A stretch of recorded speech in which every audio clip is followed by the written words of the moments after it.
Justice League, No Justice #2, Scott Snyder, James Tynion the fourth, Joshua Williamson writing, and then Francis Manapul with assistance by Marcus Toe on the art. Did you think Francis Manapul did all the art in all 4 issues? Well, you're a fool. No, it's alright. I like Marcus Toe, though. Yeah, Marcus Toe's fine. Like, I'm just joking, because I feel like Connor was going to complain about it. I will a little. It's a little upsetting. See, told you.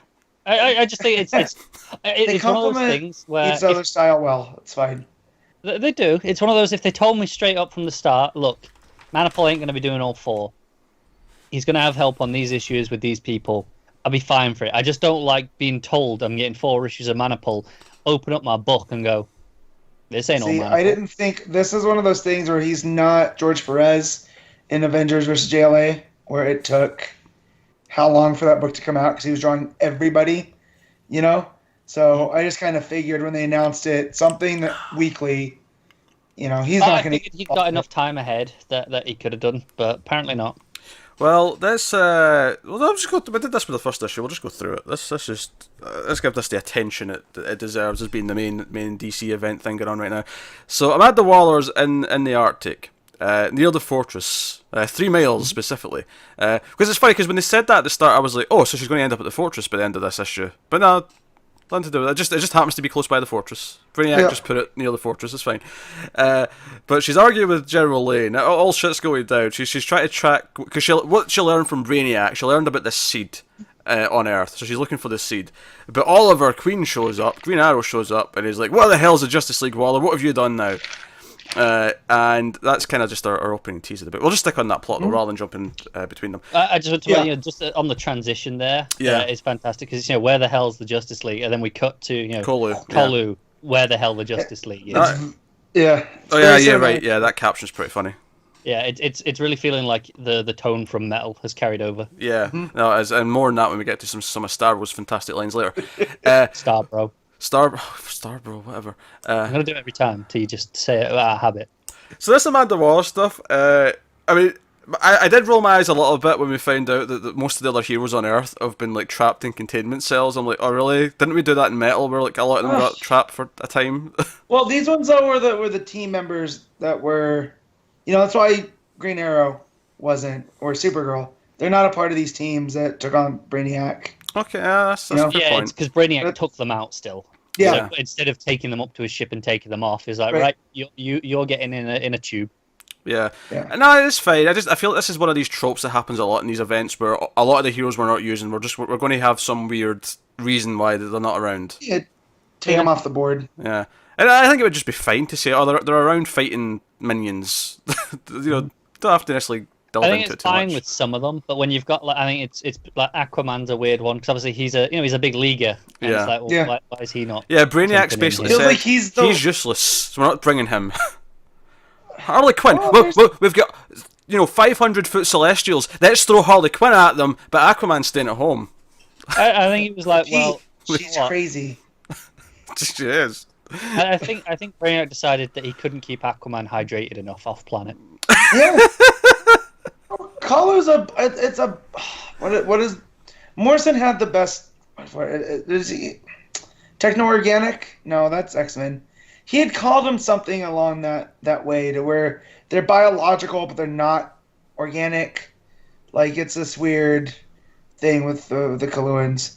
So, maybe they don't have water there. You can correct me if I'm wrong here, but they split the art by everything on Kolu's Manipul, right? And then everything on Earth is Toe. I believe so. That's not a bad way of splitting it. Pretty neat split, yeah. Yeah. It gives them a different feel, so you actually almost buy a different atmosphere just because the art looks different. Yeah. Interesting. Anyway, so basically we find out they get to this seed, and it's like, shit, that's just... I mean, hell, like, Waller convinces Oliver to work with her, because he's just kind of, like, desperate. And there's also a little tease saying, hey, this thing that led him here, read the Green Arrow Annual by the Bensons to find out what that was. Yeah. Is that this month? That's this month, yeah, it's in a couple of weeks, so week 5. Yeah, cool. So we can read that in a little bit and find out what that's all about. It's interesting that's coming out the same week as the final issue of this, but I guess it's connected, but it's not necessarily super important either. I don't feel like I'm missing a chunk of story by not having read it yet. No, but I want to know where, because I always feel like he is a member of the Rogue Justice League, if that makes any sense. Like, he doesn't play well with others, so that's why he wasn't there, Well, the whole hard traveling hero arc in Percy's run was Yeah. kind of, exploring that and how he relates to the rest of the team. So what I love though is when they find this scene, it's like, oh wait, it's already been activated. Oh, Brainiac must have had a failsafe in case anything happened to him. Oh, thanks, Waller. Come on now. She is dense. It's her way or no way, right? Pretty much. So Oh dear, she's royally screwed Earth. She is actually single-handedly doomed the planet with her arrogance. I appreciate that he calls her out on this shit, though. It's like, really? Yeah, just had to go and do it, didn't you? Yeah, just had to assemble all the psychics and go poking where you weren't supposed to poke. well, Yep. Damn it, Waller. Damn it. So show up that that was issue of Aquaman crossover. Make me read that. So I mean that that gave me a chuckle that Waller's that much of a screw up. Yeah, you're not supposed to like her by design. Like, Yeah. Nah, that's completely fair. So on to Kolu then. Kolu, where lots of big things happen. First of all, Big giant monster is just gorgeous on that first panel. That first panel's great. There's so much atmosphere. He's coming through the sort of the wisdom. smoggy blue clouds, and So good. yeah, it feels huge. I want that just blown up as that's my new desktop background. That panel. Oh really? Yeah. Was it big enough so that it's doesn't look like shit? Yeah, once you get the HD version, blow it up nice. Yeah. That's fair. So then obviously we have the League all trying to figure out what's going on. All the guard droids on Kolu are designed to target anything that's Brainiac tech, because obviously Kolu aren't very fond of Brainiac for obvious reasons. right? So they're dealing with that, and because they're all wearing Brainiac tech in their suits, they're all getting attacked. I want to point out Starro's love of Atom. He's like, right through his brain pan. I like you, tiny man. Yeah. That's good stuff. This is the most I've ever liked Starro. I know, He it's has great. the best line of the issue, which we will get to. Yeah, we're getting to that. So they basically figure out that there's 4 trees on Kolu, each one representing the different things: wisdom, wonder, so on, so on. And it's okay, right? So and they're each drawn to the one that's relevant to their team. And there's a bit of a debate where Batman's like, "Nah, we're going to redistribute ourselves into our own teams because we're the Justice League. We're not trusting that." And I actually love that. Just to go back to last issue with Jean and Lexi's kind of like weird understanding of each other, their camaraderie, even though the obvious differences. They're like, "Hey, Jean, do you want to tell him or should I?" He's like, "By all means, Luthor, you go ahead." And it's basically them two being kind of the smartest people there, arguably, are like, "Look, Brainiac is like the smartest being there is." Like, and I hate to admit that because I'm Lex freaking Luthor. But if he put us in these teams for a reason, we have to follow that plan. That is why we're here. Yeah. I like that it's Lex because he does have a tie to the Justice League. Yeah. Because he's been fighting side by side with them. So, but yeah, so I like that it was Lex that put that out, not any of the other heroes. Because Martian Manhunter saying it, like, yeah, it makes sense. But it really has the impact coming from Lex because we know how arrogant he is. It is. It takes a lot for him to admit he's not the smartest man in the universe. Yeah, I like it as well because having like a villain and a hero kind of both agreeing about this, it kind of like it does that weird, really neat thing where it kind of shows that everyone in between should agree with them because it's the two ends of the spectrum. Yeah. So well, I really like that layout underneath too because you have Superman on one side and then you have Lex on the other. So that just shows the balance there. It's super cool looking. And Harley is almost dead in the middle, like. Yeah, no, it's true. Yeah, and of course Batman's like, look, alright, fine. There's at least one leaguer in each team. I can live with that. And everyone's like, okay, fine. So we can all sort of keep track of our own teams. So that all makes sense. So they go after the trees, and we they're all at their various trees. There's sort of 2 that we focus on more in this issue because there's 2 that we don't really get to see what they are yet. But 2 of them that we do focus on, Entropy, of course, turns out to be a prison where, lots of criminals are being held, and then the mystery one turns out to be what they're calling a nursery, and that turns out to be lots of planets that are shrunken in bottles. Because they bring up that Brainiac's tech is Kolu tech. He took it and bastardized it for his own means, but this was something that came from Kolu, and they're like, oh, should we release them?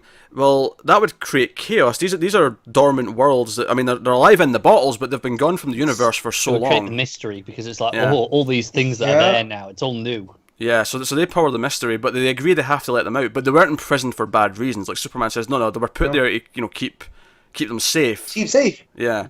Yeah. So All I can think of is when in John's Brainiac arc at the end they let go of Kandor and all the problems it creates, but they had also let go this colony from Titan, and that's where Saturn Girl's descendants are from.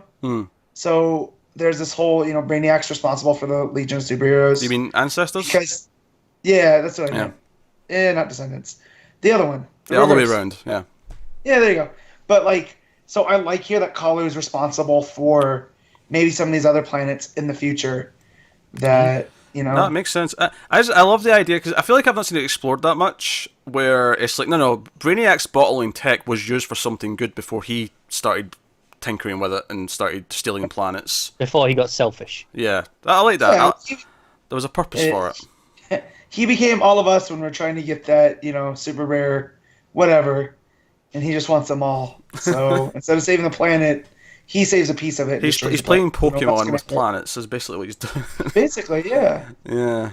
Also, when they first get to, because there's a great 2-page layout where it's columns and it's each tree and the teams are commenting on them.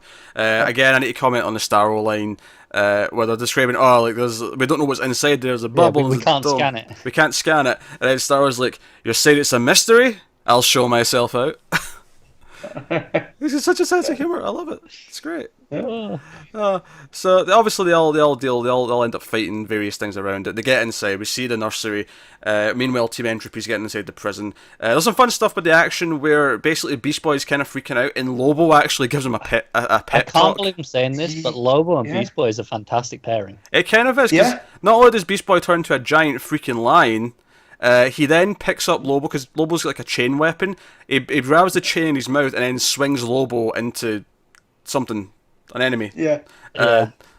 Beast Boy might be the MVP so far. The way, because he had all this great stuff with Batman, and now Lobo. I'm like, oh, okay. I'm digging this. Beast Boy and Starro, the standouts so far in terms of at least the comedy, if nothing else. Yeah, obviously Jean's been a bit of a standout as well. It's just nice to have him back in a prominent role where he's making a lot of sense. So we get our big cliffhanger though, where they get into the prison. Obviously, Team Mystery's getting into the nursery and they're deciding what they're going to do. Also, I love that Starro calls Jean Marty at one point. Yeah. For Martian. That's pretty funny. Like I say, Starro, great. It's fantastic. So the big cliffhanger though is to get inside the prison, and just as they're getting in there, basically like, wait a minute, like our suits aren't letting us do various things. Like these Brainiac suits are stopping us from doing various things, and obviously, Jean was talking to everyone. He was using Starro to amplify his his telepathy out so he can talk to everyone.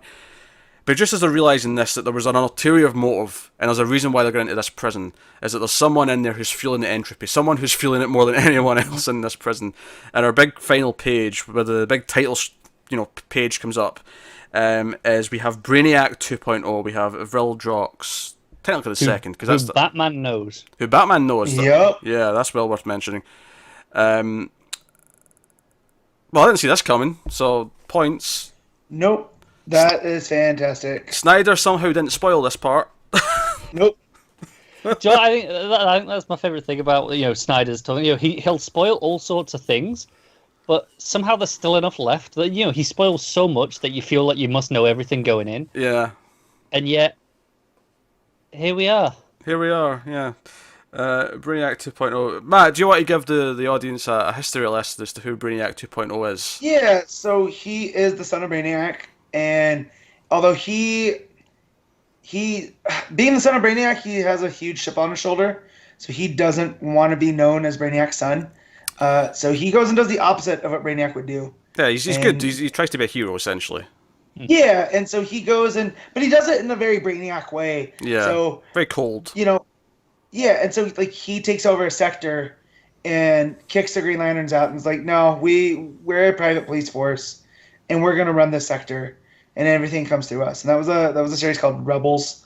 He was also part of Legion, which is Legion with Yeah, not Legion of Superheroes, a different entity. No. Yeah. But and it was very similar. Rebels was a follow up kind of to that. Very similar in tone. Yeah, because where if kind of like my the Legion of Superheroes, but they're a private institution. if my limited knowledge on this stuff is correct, he's a big part of Legion, and then when Legion goes bad, because they eventually go down that sort of dark path, he actually becomes a big part of Rebels, who are there to counter Legion. It's kind of like he's policing his own thing after it goes bad. Yeah, because of his thing got corrupted, and then so he ends up, creating a balancing force for that corrupted force that he created to begin with. I did see some speculation on this that perhaps Legion or Rebels is one of the the other team that Snyder mentioned is going to have a portal in the Hall of Justice. Yeah. Maybe, I just don't know, because these guys are so cosmic that why do they need to preoccupy with Earth? No, that's fair. I mean, I'm fine with this. This is the cosmic DC that I just love. Like, Tony Bedard's Rebels, one of my favorite runs. Like, he reinvented Starro as Star Conqueror, and that was a whole real cool thing. Which I'm sure is good, but it's not measuring up to this Starro. But he's wisecracking. No. But it was something that had never been done before. It actually anthropomorphized, like, the big Starro creatures that we know were just vessels for this, alien overlord that was the Star Conqueror. So, but no, he is sardonic. He's gonna, like, he is Luthiak. Like, he is all the good stuff that we like about Brainiac and Luthor in one vessel. So I'm glad you explained that, because when you said Luthiak, I didn't really quite catch what you said. I was like, what did he just say? Yeah, like on the Justice League cartoon, which again, I feel like Snyder is drawing from heavily. Yeah. Well, given the lineup of Justice League that's coming up, that makes a lot of sense. He often during his Batman run drew from the Batman animated series. Yep. Yeah, we had an entire couple of issues just dedicated as like a homage to that stuff. So he's clearly a fan of that era, and so it doesn't surprise me that we're kind of getting him doing the same now with Justice League. No, so we don't know what's in the other two trees, so we know two of them now. We're presumably getting the next two next issue. Yeah. So I'm assuming this 4-issue series is basically going to be Can We Save Kolu? Yes, I would agree with that. Yeah. And I'm sure they'll maybe deactivate the Seed on Earth as well, perhaps, or something. Yeah. Or whatever. Someone will. Yeah. But I feel like they can defeat these Celestials from Kalu by, I feel like it's going to be something that they create all the wonder to counteract all the wisdom and mystery and all that. Obviously, not to forget that the tease in the DC Nation did have the Celestials showing up, the Omega Titans did show up on Earth. So I wonder if they're just not fully dealt with in this run, and maybe that's why we have all the teams still for Justice League. They're not the exact same teams, but we have a multitude of teams. Yeah, we have Odyssey, we have Dark, and so on. Yeah, no, that makes a lot of sense. But hey, no, I assume you enjoyed the issue, though. We've not really talked about quality per se. Yeah. No, I had a blast. First thing I read, big, bombastic, smiling all the way through it. I gave this an 8. Give it an 8. Matt. I too gave it an 8. If y'all make me go first, I don't know what I'm going to do. I will. I think I'll go slightly higher. I'll go say 8.5 because it's still big and cosmic, lots of fun moments, but down just slightly for the tropey, rid of the rest of the heroes in containment tubes, and obviously the art's changed. So Mine got an extra 0.5 just for real docs. Man, that's a hard word for me to say.